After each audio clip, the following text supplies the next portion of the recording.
Well, hello everyone for the last time. This week we're supposed to be reviewing chapters 14 and 15. I got 14-2, Ways to Measure Students' Learning.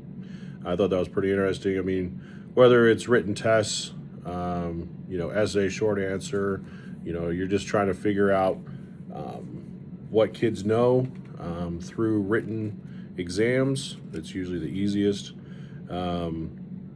And I think this is pretty important. Just knowing just where you're at as a teacher. Are they understanding the knowledge? Are they getting what they're being taught?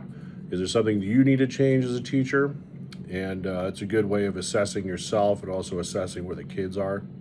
Then also it talks about performance testing. You see a lot of this in vocational studies. It's more of a task oriented, where you're doing maybe just not written and you're also doing performing a task to figure out whether what you know, what you don't know.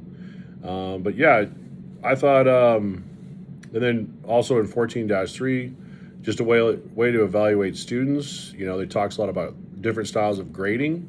That kind of goes along with both your what you're testing and then how you're grading. It's just an assessment for yourself as a teacher. Then it also just tells you where you're at, where your class is at, and where your students are. So maybe you'll be able to something you need to change as a teacher, or something you need to change in the student. And then also, chapter 15, it's just all about standardized testing, and it just talks about the different ways of standardized testing.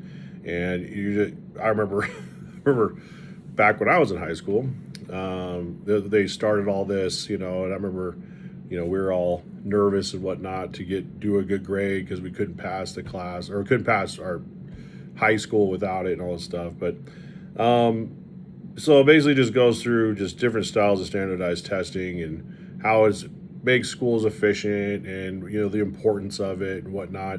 I don't necessarily agree with it all, but as schools are getting larger, classroom sizes are getting larger, you're having to do a little more of the easy route rather than the one-to-one stuff is getting a lot harder. I know we have paras and teacher assistants and things like that, but I just think like it's just harder to build a better relationship with kids, especially because the amount of kids that you're dealing with in today's schools.